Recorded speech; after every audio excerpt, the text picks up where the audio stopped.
제가 어렸을 때부터 이 성탄 발표회 했었어요.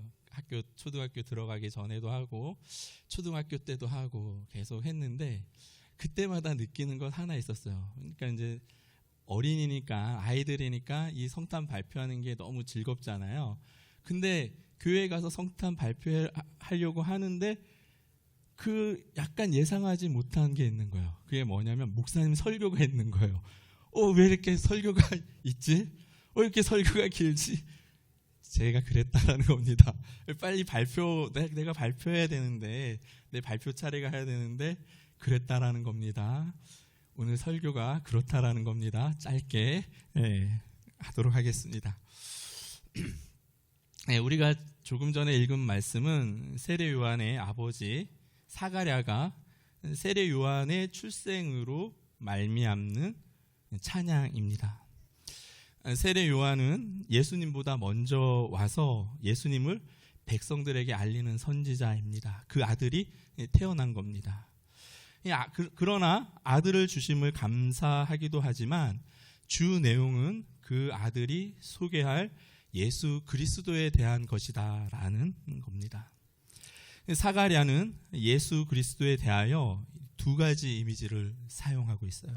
첫 번째는 구원의 뿔이라는 겁니다. 이 69절 말씀을 같이 한번 읽겠습니다. 69절 시작.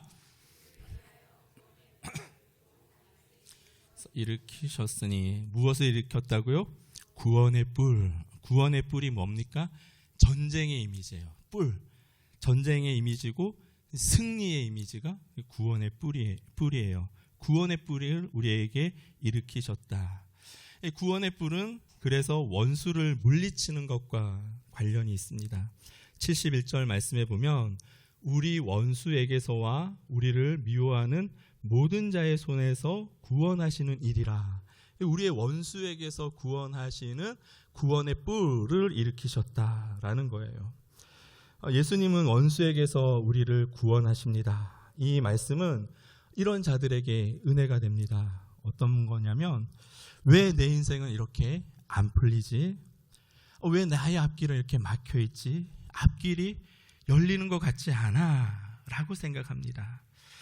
그러면서 그런 앞길이 막혀있는 것에 대해서 생각하면서 무엇을 생각하냐면 지난 날에 지은 나의 죄 때문에 그런 것이 아닌가라고 그 원인을 죄에서 찾게 된다라는 것이죠. 내가 지금 이렇게 고생하는 것은 내가 지금 죄값을 치르고 있구나 라고 생각하는 거예요. 의외로 이렇게 생각하시는 분들이 굉장히 많이 있습니다. 그런데 오늘 말씀을 그것을 말해주고 있는 거예요.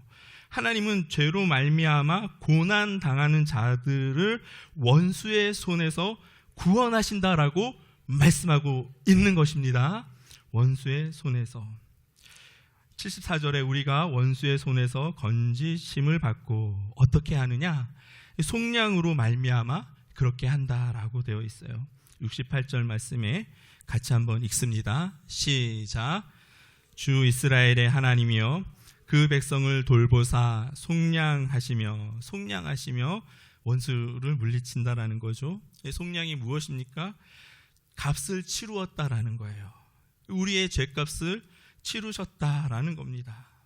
죄값을 치르셨으므로 죄를 무기 삼아서 나를 공격하는 것, 나의 앞길을 막는 것, 우리 자녀의 앞길을 막는 것, 모든 사단의 공격을 무력화시켰다라고 말하시는 줄 들으실 수 있기를 주님의 이름으로 축복합니다. 그 사단의 공격, 죄의 값을 치르심으로 우리를 잘못되게 하고 우리의 앞길을 막고 우리를 파멸로 이끄는 모든 원인을 예수 그리스도가 오심으로 말미암아서 구원의 뿔을 일으키심으로 말미암아서 속량하심으로 말미암아서 그 모든 것을 제거하셨다라고 말씀하는 겁니다. 그러므로 그리스도의 오심으로 저와 여러분 앞에 있는 모든 죄로 말미암는 불안을 떨쳐버릴 수 있기를 주님의 이름으로 축복합니다.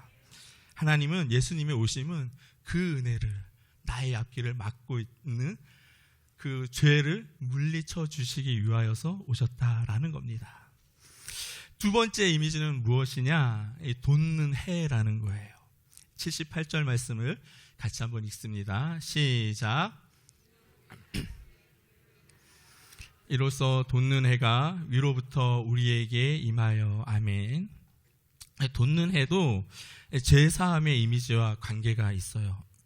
77절이 78절과 연결되어 있는데 77절에 이렇게 먼저 말하고 78절을 이야기하고 있어요. 77절에 주의 백성에게 그 죄사함으로 말미암는 구원을 얻게 하리니. 왜 이 똑같은 내용을 반복하느냐? 돋는 해는 죄 용서의 이미지를 더 강화해주고 있기 때문에 그렇다라는 거예요. 왜 성탄이 기쁜 일이냐?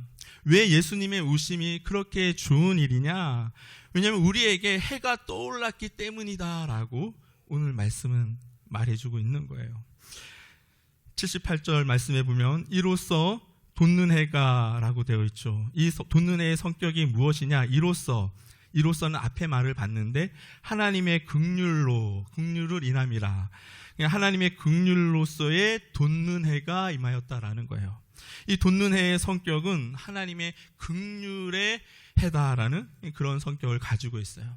하나님의 자비의 해가 떠올랐다라는 겁니다. 이것이 얼마나 강력한 이미지냐면 이것을 여러분 이제 평생 기억하실 수 있기를 바랍니다. 돋는 해가 떠올랐어요. 자비의 해가. 나는 정말 용서받을 수 없는 죄인이야. 내가 이런 죄를 지었는데 나 같은 죄인이 어떻게 용서받을 수 있을까라고 생각할 때 하늘을 쳐다보면 무엇이 떠올라 있다고요? 돋는 해. 그 돋는 해는 무슨 해? 긍휼의 해, 자비의 해가 떠올라 있다라는 거예요. 예수님의 오심은 그저 그런 것이 아니라 우리가 하늘을 쳐다보면 우리의 죄로 말미암아 고통받을 때 우리가 하늘을 쳐다보면 긍휼의 해가 저 하늘에 떠올라 있다라는 것을 말씀해 주고 있는 거예요. 쳐다보면 살게 되는 겁니다. 이 해의 이미지가 얼마나 강력하냐면 해는 계속 떠 있어요. 해는 없어지지가 않아요.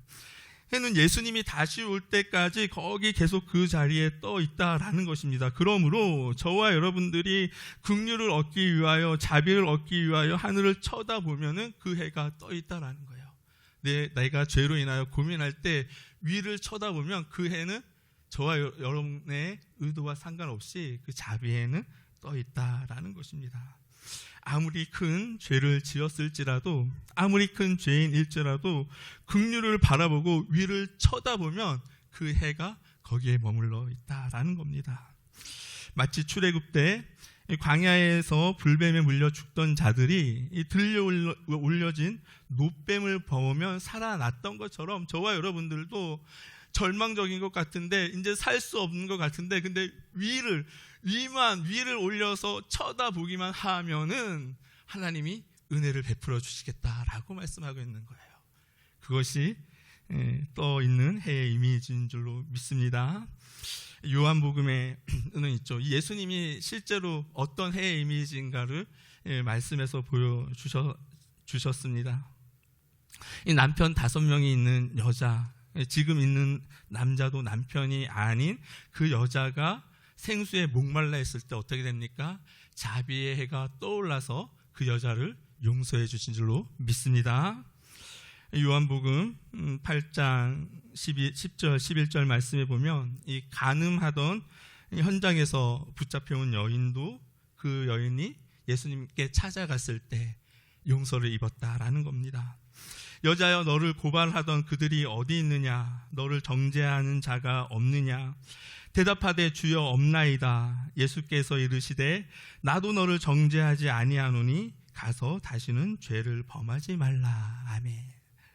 이 예수님의 용서가 예수님의 오심으로 말미암아 있게 됐다라는 거예요. 근데 그 이미지가 이 떠올라 있는 긍휼의 해의 이미지로, 긍휼의 해의 이미지는 무엇입니까? 여러분들이 해를 떠올라 달라고 기도하면 해가 떠올라 있습니까? 아니죠. 어떻습니까? 아침에 일어나면 해가 떠올라 있지 않습니까? 그 이미지인 거예요. 예수님을 마치 광야에서 놋뱀을 바라보면 살았던 것처럼 예수 그리스도라는 돋는 해를 바라보면 어떠한 사람도 그 죽어가는 자리에서 살아나게 된다라는 것을 말씀하고 있는 것입니다. 그러므로 저와 여러분들이 살아가는 동안에 예수 그리스도를 늘 바라보실 수 있기를 주님의 이름으로 축복합니다. 인자에 온 것은 세상을 심판하려 함이 아니요 세상을 구원하려 함이로라. 예수님의 오심은 이렇게 기쁜 겁니다. 그래서 우리는 찬양할 만한 이유가 충분한 거예요. 너무너무 기쁘게 찬양하실 수 있기를 바랍니다. 감사함으로 송축함으로 주의 이름을 찬양할 수 있기를 바랍니다.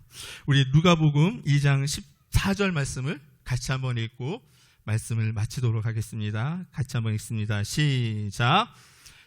높은 곳에서는 하나님께 영광이요 땅에서는 하나님이 기뻐하신 들 중에 평화로다. 아멘. 저와 여러분들이 그런 사람인 줄로 믿습니다. 오늘 하나님을 찬양하면서 기쁨을 마음껏 누리시는 은혜의 시간 되기를 주님의 이름으로 축복합니다.